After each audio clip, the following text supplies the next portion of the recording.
నమస్తే, నేను మీ journalist Satish. Welcome to SV6 news. మరో బ్రేకింగ్ వార్తతో మీ ముందుకు వచ్చాను. ఇప్పుడు ఇబ్రహీంపట్నంలోని రంగారెడ్డి జిల్లా ఇబ్రహీంపట్నంలోని విజయలక్ష్మి హాస్పిటల్లో ఇద్దరు కౌలు మృతి చెందారు. డాక్టర్ అనూషారెడ్డిపై తీవ్ర ఆరోపణలు వస్తున్నాయి. ఆమె వైద్యం వికటించి ఇద్దరు కౌలు మృతి చెందారని చెప్పి అక్కడ పెద్ద ఎత్తున అంటే కుటుంబ సభ్యులు, బంధుమిత్రులు అందరూ కూడా ఆందోళన చేస్తున్నారు. ఈ ఆందోళన క్రమంలోనే ఈ నేపథ్యంలోనే అక్కడి నుంచి చాలామంది ఎవరైతే ఉంటారో పేషెంట్స్ ఉన్నారో వాళ్ళని ఇతర హాస్పిటల్కి తరలించే పరిస్థితి ఏర్పడింది. ప్రైవేట్ హాస్పిటల్స్లో జరుగుతున్నటువంటి అంటే ప్రాణాలు కోల్పోతున్న శిశువుల మరణాలకి అంతే లేకుండా పోతుంది. తాజాగా ఈ ఘటన మరోసారి ప్రైవేట్ హాస్పిటల్స్ వ్యవహార శైలిని మన కళ్ళ ముందుకు పెడుతుంది. ఇక్కడ జరుగుతున్నటువంటి ఘటనే మన రాష్ట్రంలో చాలా చోట్ల కూడా అంటే ప్రతిరోజు ఎక్కడో చోట జరుగుతూనే ఉంది. కొన్ని అక్కడి వరకు మాత్రం పరిమితం అయిపోతున్నాయి, మరికొన్ని మీడియా ద్వారా ప్రపంచం వెలుగులోకి వస్తున్నాయి. అయితే మేము గతంలో చాలాసార్లు చెప్పాం, జర్నలిస్ట్ డైరీ తరపు నుంచి, SV6 తరపు నుంచి కూడా ప్రైవేట్ హాస్పిటల్స్పై సరైన అంటే ఒక క్రమశిక్షణాయుతంగా లేదంటే ఒక బాధ్యతాయుతంగా అధికారులు పనిచేసినప్పుడు వాటిపైన నిఘా పెట్టినప్పుడు కానీ, లేకపోతే అంటే ఒక బాధ్యతాయుతంగా వాటి సంబంధించినటువంటి వ్యవహారాన్ని మొత్తం కూడా పరిశీలించినప్పుడు ఇలాంటి వాటిని మనం తగ్గించే అవకాశం ఉంటుంది, ప్రాణాపాయం లేకుండా చేసే అవకాశం ఉంటుందని చాలాసార్లు మనము మన SV6 న్యూస్ నుంచి అలాగే జర్నలిస్ట్ డైరీ తరపు నుంచి కూడా మనము అప్పీల్ చేసాం గతంలో కూడా. అయినా కానీ రంగారెడ్డి జిల్లాలో మరో ఘటన ఇలాంటి చోటు చేసుకోవడం. గతంలో సాయితేజ హాస్పిటల్ మన సరునగర్లోని ఈ హాస్పిటల్లో ఘటన జరిగినప్పుడు కూడా మేము దాన్ని పెద్ద ఎత్తున వెలుగులో తీసుకొచ్చే ప్రయత్నం చేశాం.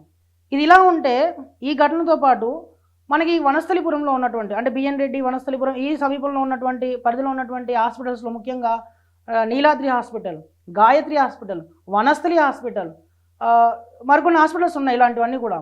ఇవన్నీ కూడా ఎక్కడా కూడా నిబంధనలు పాటించట్లేదని చెప్పి గతంలో మేము చాలాసార్లు వాటిని బయటపెట్టే ప్రయత్నం చేశాం. స్ట్రింగ్ ఆపరేషన్ చేశాం. సెల్లార్లో కొన్ని హాస్పిటల్ ఎమర్జెన్సీ వార్డ్స్ నడిపిస్తున్నాయి.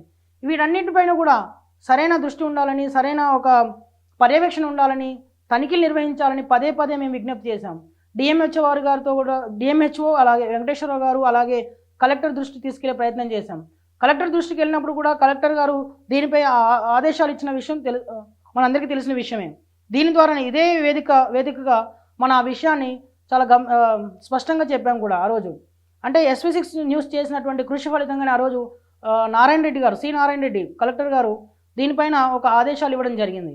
అయితే ఆ తర్వాత నుంచి ఎలాంటి చర్యలు కనపడలేదు. వనస్థలి పైన కానీ, లేదు అంటే నీలాద్రి పైన కానీ, లేదు అంటే మరొక గాయత్రి హాస్పిటల్ కానీ ఇలాంటి నిబంధనలకు వ్యతిరేకంగా ఉన్నటువంటి నిబంధనలు పాటించని హాస్పిటల్స్పై ఎలాంటి చర్యలు తీసుకుంటామన్న విషయం ఇప్పటివరకు ఎలాంటిది మనకు దృష్టికి రాలేదు.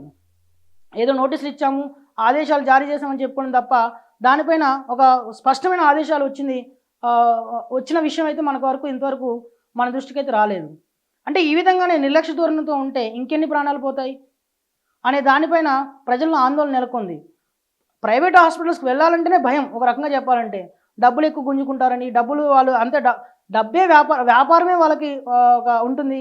వైద్యం నారాయణ అనే మాటలు అక్కడ పక్కన పెడితే డబ్బే ముఖ్యంగా జరిగే వ్యవహారం మొత్తం అక్కడ నడుస్తూ ఉంటుంది అనే భయం ప్రజల్లో ఎంతో ఉంది. అయినా కానీ ప్రాణాలు నిలబెట్టుకోవాలి, ప్రభుత్వ హాస్పిటల్కి వెళ్తే ఏముంటుందో అన్న ఆందోళనతో, భయంతోనో వీళ్ళందరూ కూడా ఎక్కువ ప్రైవేట్ హాస్పిటల్స్కి వెళ్ళడానికి ట్రై చేస్తుంటారు. అలా వెళ్ళిన అంటే నమ్మకంగా వచ్చిన వాళ్ళపైన ఎంతో నమ్మకంగా ప్రైవేట్ హాస్పిటల్స్కి వస్తే ఆడికి వెళ్ళిన తర్వాత ప్రాణాలు పోగొట్టుకోవాల్సిన ఒక పరిస్థితి ఏర్పడుతుంది. అంటే డబ్బు పోగొట్టుకొని ఇటు ప్రాణాలు పోగొట్టుకొని అంటే వాళ్ళు ఏం చేస్తున్నట్టు అసలుకి ఎక్కడెక్కడి నుంచో సర్టిఫికేట్ తెచ్చుకుంటారు, ఇంకెక్కడో అనుమతులు లేకుండానే హాస్పిటల్ పెట్టేస్తారు. అంటే ఇరుకిరుకు గదుల్లోనే అన్నట్టుగా ఒక పెద్ద బిల్డింగ్లో 3-4 అంతస్తుల బిల్డింగ్లు ఉంటాయి, అంటే సోప్ టాప్ ఉంటాయి. కానీ అక్కడ ఎక్కడ కూడా నిబంధనలు అనేవి కనిపించవు పెద్దగా మనకి. వాళ్ళకి పర్మిషన్ ఎలా ఇస్తున్నారు అసలు వాటి అంతవరకు ఎలా మున్సిపల్ కమిషనర్లు మున్సిపల్ పరిధిలో ఉండేటువంటి అంటే ఒక హాస్పిటల్కి అనుమతులు ఇచ్చే వ్యవస్థలో కింది నుంచి పై వరకు అసలు ఏం జరుగుతుంది, వాటిపైన అంటే పూర్తి స్థాయిలో ఎవరు పర్యవేక్షిస్తారు, వాటికి సంబంధించిన ఎవరు అనుమతులు ఇస్తారు, ప్రతి ఒక్కటి కూడా క్షుణ్ణంగా పరిశీలించిన తర్వాతే కదా. దాదాపు 13-15 ఒక అంశాలు ఉంటాయి. ఆ అంశాల వారీగా ఒక్కొక్కటి పరిశీలించుకుని పోతే చాలా హాస్పిటల్స్ ఇప్పుడు మన రంగారెడ్డి జిల్లాలో కనుమరుగయ్యే పరిస్థితి ఉంటుంది. అయినా కానీ వాళ్ళు మరి అవినీతి అధికారుల వల్లనో లేకపోతే ఇంకేంటో రకరకాల రాజకీయ కారణాలు ఏదో రకంగా హాస్పిటల్స్ పెట్టేసుకుంటున్నారు. కాస్త పలుకుబడి ఉంటే చాలు ఒక హాస్పిటల్ ఏర్పడిపోతుంది అక్కడ.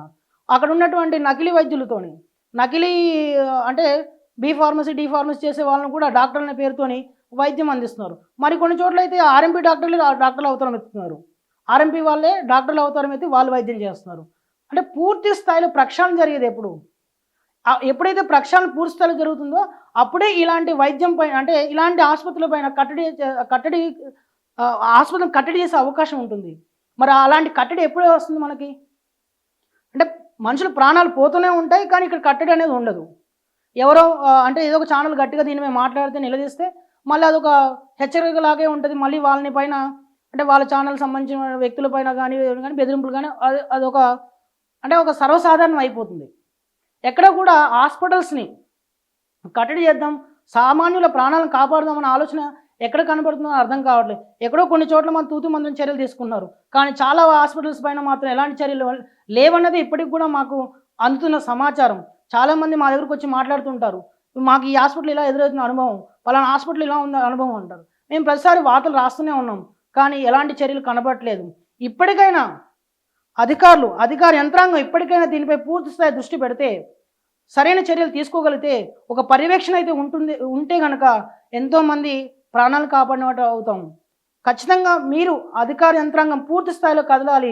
రంగారెడ్డి జిల్లా మొత్తంలో కూడా ప్రైవేట్ హాస్పిటల్స్ పైన ఒక అంటే స్పష్టమైన ఆదేశాలతో, క్రమశిక్షణ చర్యలతోని వాళ్ళపైన చర్యలు తీసుకోగలిగితే కనుక ఎంతోమంది పేదవాళ్ళకి అండగా ఉన్నట్టు అవుతుంది. వాళ్ళ ఆరోగ్యాలను కాపాడినట్టు ఉంటుంది, వాళ్ళ ప్రాణాలు కాపాడినట్టు ఉంటుంది, వాళ్ళ జోబులకు చిల్లు పడకుండా చేసినట్టు ఉంటుంది, వాళ్ళందరికీ కూడా అండగా ఉన్నట్టు ఉంటుంది.